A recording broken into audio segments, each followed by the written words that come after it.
you're getting on. You sat by the fireside, pondering on. Picture book, pictures of your mama, taken by your papa a long time ago. Picture book of people with each other to prove they love each other a long time ago.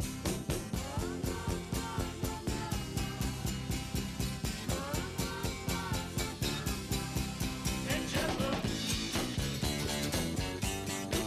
picture book.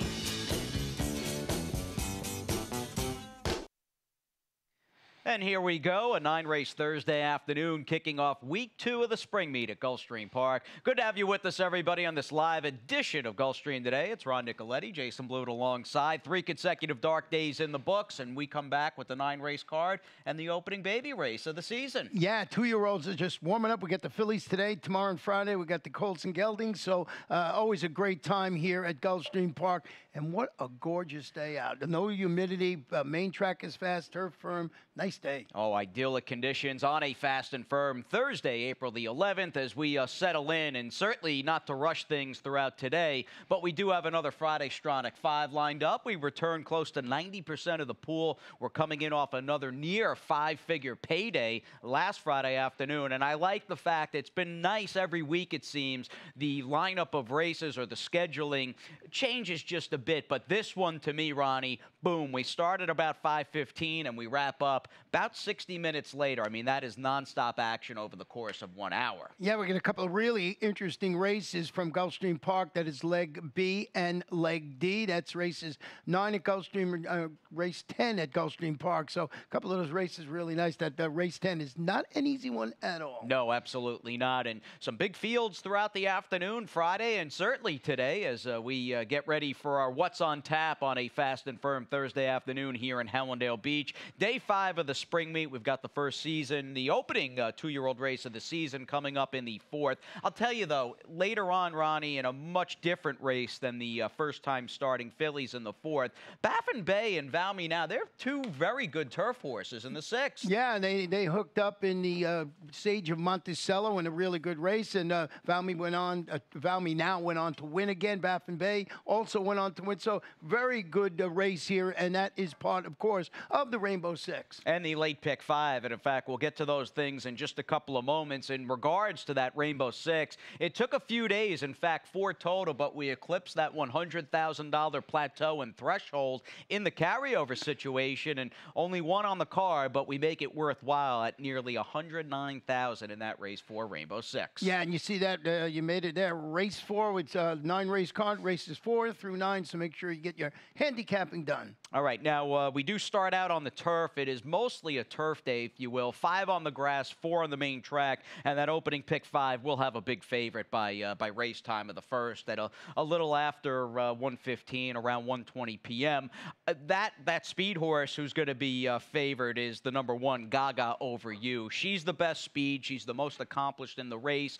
There is the what if, though, if she gets pressed and has to duel pretty hard from that tough inside post, and I feel as though going 1-8, the 2 bookend horses, I've got the speed. I've also, in the form of Bright Venezuelan, I've got the best finisher. My single, and of course, my single is a horse who's been at times a Jekyll and Hyde type filly, but assuming we get the good Gran Bonita Chica from November, December, and January, she might just be too much racehorse in today's second. Coverage the remainder of the way, including a 4-horse spread for me, Ronnie, in that opening 2-year-old race. Reiterate by competitive edge. I hear Sonar is pretty good for Arundel. Marv is the Wesley Ward firster, and Majuti towards the outside for Patrick Biancone with some good workouts, and Edgar Zayas. I got to use all 4. Yeah, that's the way to do it, because we'll soon figure it out, but you never know what you might be seeing in these 2-year-old races.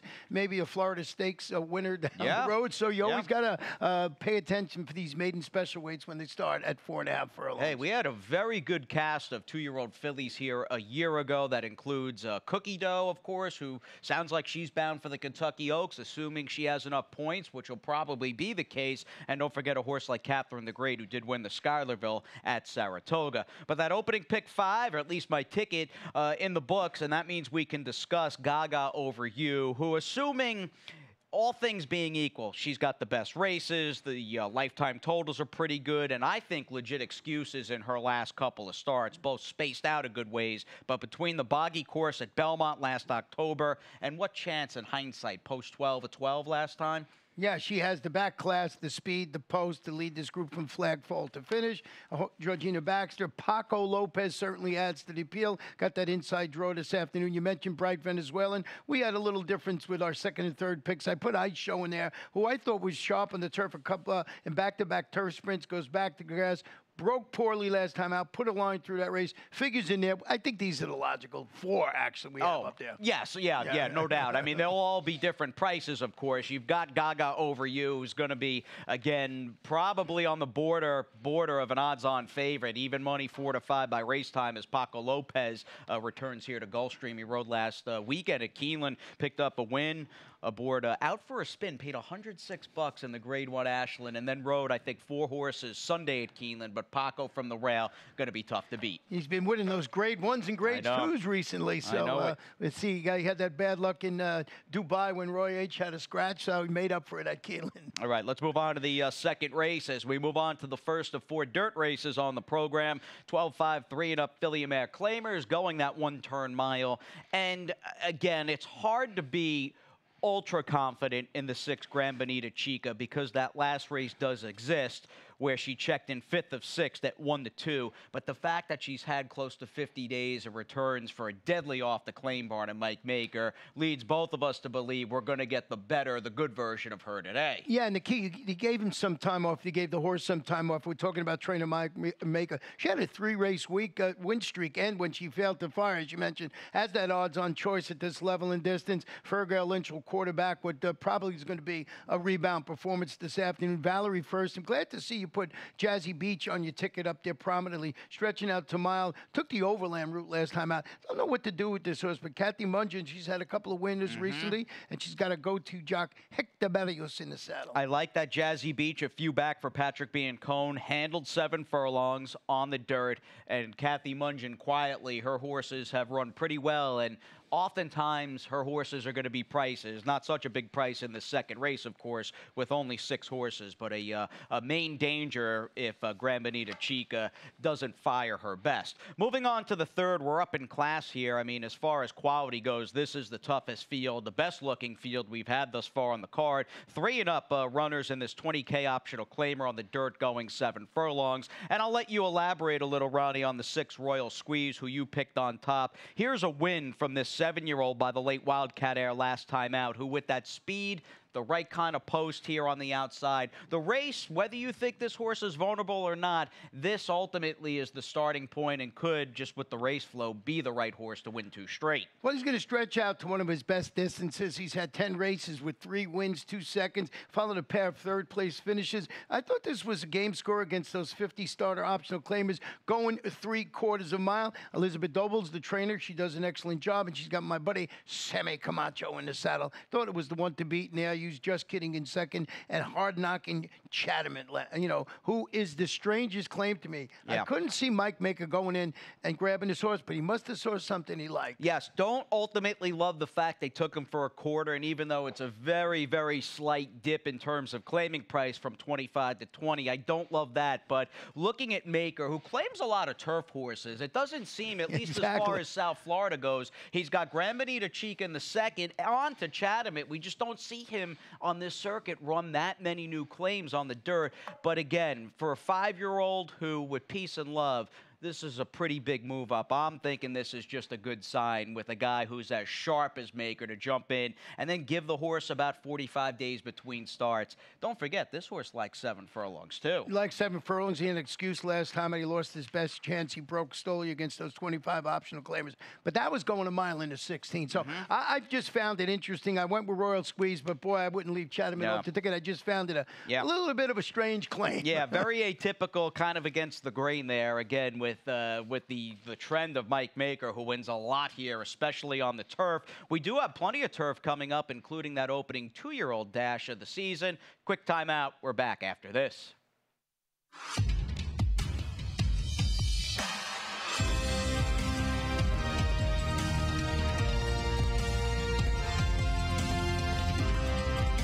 Whether you're at home or at the track,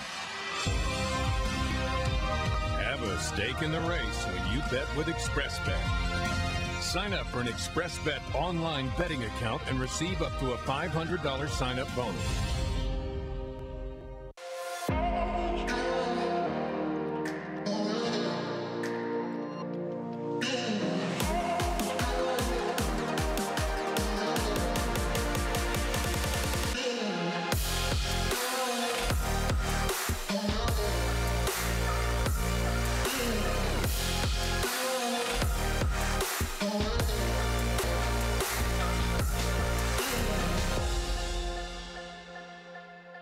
And as we welcome you back here to this live Thursday edition of Gulfstream Today, I'm thinking just with XBTV and the commercial we just ran, Maximum Security, our unbeaten ExpressBet Florida Derby winner, will likely be working perhaps this coming Saturday. And if he does, up at Palm Meadows, you better believe XBTV will be there covering the breeze. Absolutely. And I watched all those prep races, trying to get into the Kentucky Derby all around the country. And Maximum Security took a jump forward in my estimation. Yeah, we've got that one final major round coming up this weekend out in Hot Springs at Oaklawn Park with the Arkansas Derby. No, Baffert's got Improbable there. It's a big field as well. So that last real dress rehearsal for the Run for the Roses coming up here very, very quickly. Yeah, and you got Harvey Wallbanger in there, who, of course, trained here all winter long. So we'll see how he runs. So, or almost how long before the Kentucky Derby? Not 3 weeks. 3 weeks. Amazing. Yeah, three weeks and change, Wow. which is, it's hard to believe. It really is just how fast time has gone. But that being said,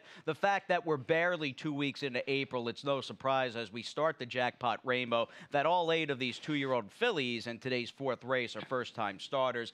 I'm 4 deep here. Major spread on that early pick 5. I'm wondering just how many you used here in the Rainbow 6. Well, I went 3 deep in here with the 2, 3, and 4. And, of course, I like the 3-horse Sonar today. I think that horse is going to run well. Would have liked to have gone 4 deep, but I wanted to keep my ticket affordable. And then you mentioned earlier the race number 6, really good race with Baffin Bay and Val Me Now. I got Val Me Now on top, but definitely using both those horses. Now in race number 8, we had a big scratch in there, but won The Fly by Jason Service. I think a lot of people might be singling there. I had to go 2 deep. And in the last race, talking about Mike Maker, you got Catnip Kitten, first-time starter by Kitten's Joy, 4 Maker in there. Couldn't single that horse because it was a single, so I went 3 deep, 43-20 for me. All right, sounds good. I singled, in fact, Fly in today's 8th race. I thought, actually, Beechwood Ella would run well for Patrick, but she ultimately is a scratch out of there, and I'll be surprised if Fly's not favored there. I don't think she's favored on the morning line behind Island Reward. I think she'll be favored. She's going to be favored there anyway, and a single for me a bit later on in a good-looking cast. In fact, I guess the technical feature on the card, but I'll tell you, race 4 is a standalone event in its own right, and as they say, as it goes, this thing of ours, a whole new crop of Florida-based 2-year-olds, and you never know, even on a quiet Thursday like this, when you might see a future graded stakes winner, Cookie Dough, Catherine the Great. I'm wondering, Ronnie, who is the starting point going into this race for you? Well, I went with the number 3 Sonar, who's a full sister to Capriati, who was 3 for 3 in the money as a 2-year-old, including that 3rd-place finish. That was in the Desert Viction division of the Sire Stakes. Arundel was really high on Capriati. Going to debut for Juan Alvarado, and Juan Alvarado trains their 2-year-olds on the farm. And really sharp morning work tab. I gotta see this horse run. I think this is the one that could be something nice. Well, she's got a nice breeze for sure at Arundel, that half mile in 47-1, and they're just a classy operation for sure. And I heard through the grapevine that they're pretty high on Sonar, even though they were joking with me this morning, texting, going, "We wish today's race was at a mile." She'd definitely win if this was at a mile, but Sonar, no doubt dangerous, as is, I'm hoping, the number 2 Reiterate, who's got the one sort of marquee first crop stallion in the race, being by Competitive Edge, as she debuts for trainer Mark Cassie. I'd imagine she can come out firing. And let's not forget the 4 Marva, who is the Wesley Ward trained filly in the race, who's been all over from Turfway to GPW and debuts with Eduardo Nunez. Yeah, I got that bullet work over at Gulfstream Park West. Let's show you stat on Wesley Ward with his 2-year-old fillies, first-time starters on the dirt. Big sampling, 39 of 113, 35 35%, 61% in the money, and $1.74 return investment. And everybody knows Wesley Ward and 2-year-olds are synonymous. So I think those are the logical three, but I can understand you going 4 deep on your ticket. Yeah, I wanted coverage with Edgar riding the 8 Mahudi towards the outside, the gray filly for Patrick Biancone. I think back to a time around the turn of the millennium, different ball game and stuff, a different time of the year, but Patrick would come to Saratoga with some of those pricey Coolmore babies. You took the short price, and more often than not, they just whistled. But a good matchup, four very good outfits involved in today's 4th race, of course, as we have our first 2-year-old maiden race of the season. Let's move on to the 5th. Already time for the late pick 5 and a real crossroads and some overlap here as we cash out the early pick 5 and get the late one underway with this cast of 9. It's a good turf race. And boy, there are a number of newer acquisitions, including a horse in Karenina towards the outside, the number 9, bouncing back with trainer Rohan Crichton, who playing around. Now, I'm 3 deep to start, but I was just looking at what he's done recently. Past 30 days, Ronnie, Rohan Crichton, he's 7 for his last 16 here. Wow, that's amazing. Yeah, I got him on my ticket for all the reasons you just mentioned right there. Also, Courtesy Note is moving to the Marcial Navarro bond. Really good first off the claim. Oh, and he's had a bang-up year. In fact, Mr. French, the star of the Shed Row, runs in tomorrow's feature. That's a really good 9th race feature, which is a part of the Stronach 5 as well. My single, speaking of features, as I mentioned, I'm standing alone with the number 1 fly in race number 8. This filly, or I should say mare by Brilliant Speed, she's going to be favored over Island Reward and going to be a short price, and I'm hoping she can capitalize for a 35% barn and trainer Jason Service. So 3-5-9 for me, Ronnie, to start. And again, getting back to my initial point that there's some newer or recent acquisitions in the race, I like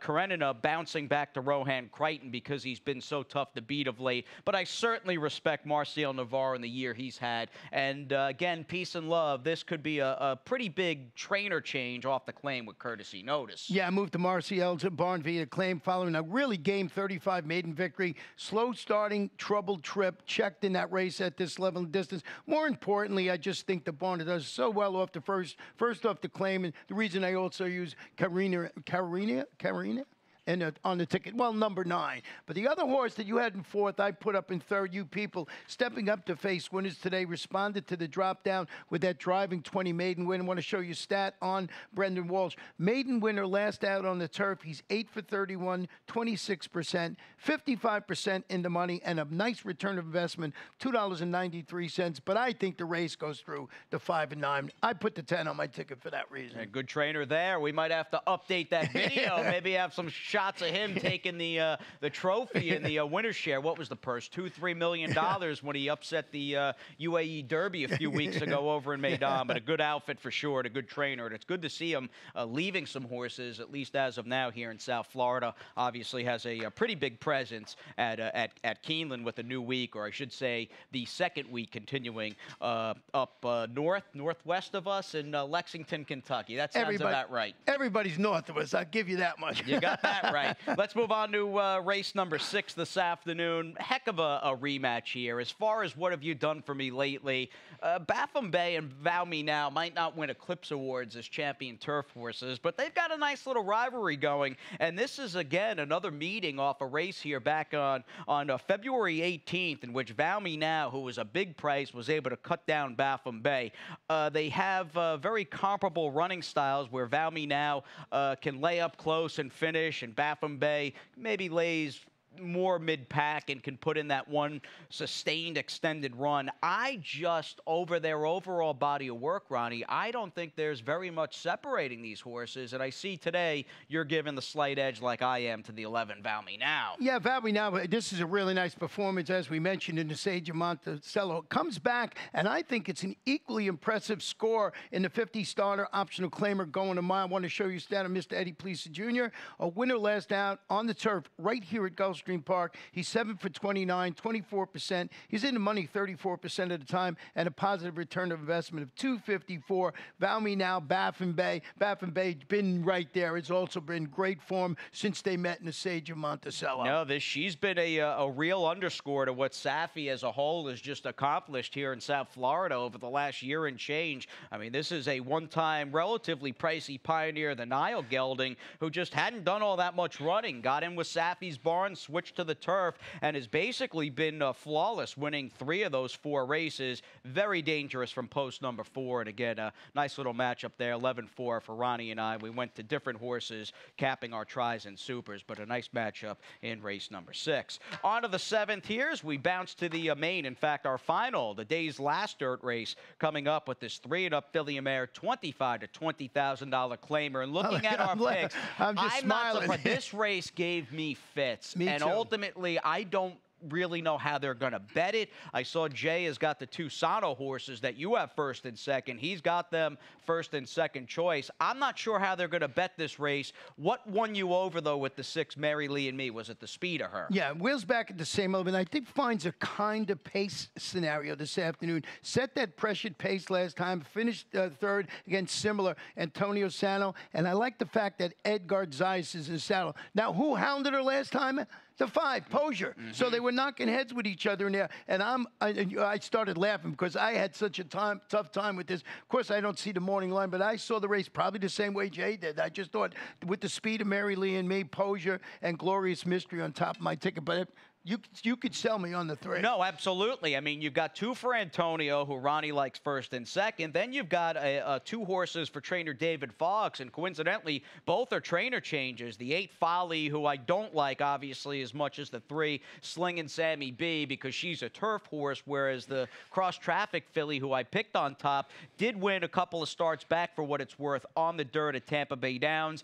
I like the barn change to David, and this could be a good spot for a horse who at least showed she could stay somewhat of a route of ground when she won at 8.5 furlongs back a day after Christmas at Tampa Bay. Leilani's on the rail, who's faced better, consistently better. Can she go a mile? There's just a lot going on in this race for sure, including a couple of fillies for Antonio who have been good when they've been good, but at times they've been a little inconsistent. I think you would have to admit that. Yeah, and mine was just a speed play. It's basically what it was in there. And like if you're like a single like Jason does in the next race, maybe you go 5 or 6 deep in this race if you can find a couple of singles on your Rainbow 6 ticket. Yeah, no, now Fly for me, moving on to our co-feature with the 2-year-old race in the mix, will be my single in a race that, again, I thought had a pretty big early defection in Beechwood Ella. Now, that leaves us with the field of 7 as we begin that all-turf Thursday late double in this high-priced allowance optional claimer.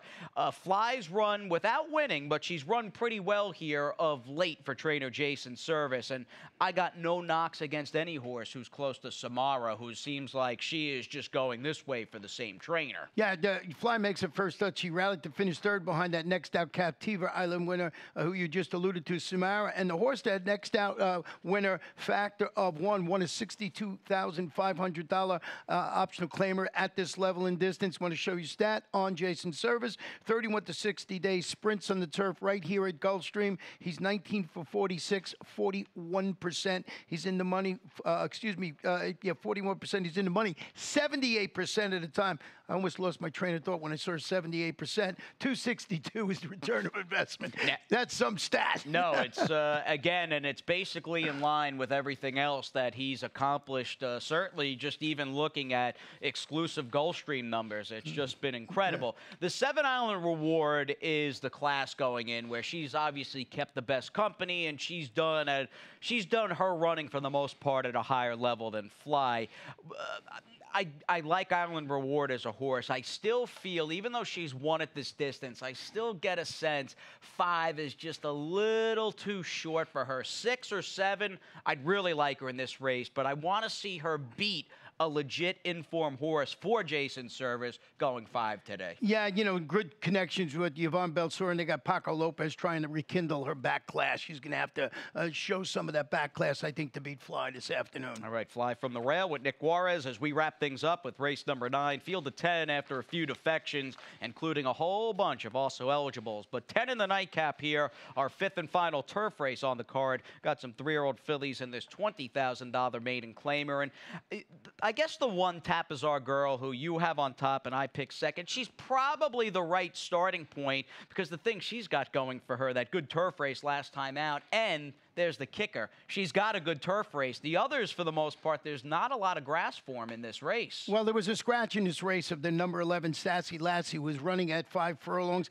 That was my speed play, 20-1 on the morning line. I thought this horse would go up and steal the race for Kathy Ridfo. They scratched that horse out. Tapizar was my second pick, who I thought if that horse was a guess that it would get the distance, that the Tapizar would pick up the pieces. And then I had to move up Catnip Kitten because of that, because we mentioned Mike Maker, first-time starter, Kitten's Joy. Yeah, Maker firster, Ramsey homebred. It just seems like Mike, like many top trainers, just knows where. He's got a lot of first-time starters and horses coming to him off the farm, but he just has a pretty good sense at where they belong, and if he thinks this horse can win for 20, I'm gonna just follow suit there with jockey Fergal Lynch. You got the other Barboza horse in the race, the 3 Bodie Bay by Bodie Meister, debuting with Hector Berrios. But again, there are some questions to be answered in today's nightcap as we have 9, Ronnie, on the card, and very much looking forward to that 4th race for the 2-year-olds. Yeah, can't wait. We might mark this down. You might see a champion in there somewhere along the line. Yeah, let's hope. We're always optimistic here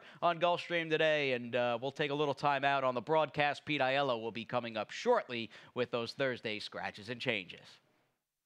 The best chance for success begins with a solid foundation. At Hardacre Farm, early personal one-on-one care starts the journey to becoming a champion. Bred to leading stallions, our mares represent the highest standards. Hardacre Farm's signature in the breeding industry. Based in Ocala, Florida, breeder and owner Amy Tarrant has inspired excellence throughout her entire career. In your quest for success, start with Hardacre Farm, breeding the champions of tomorrow.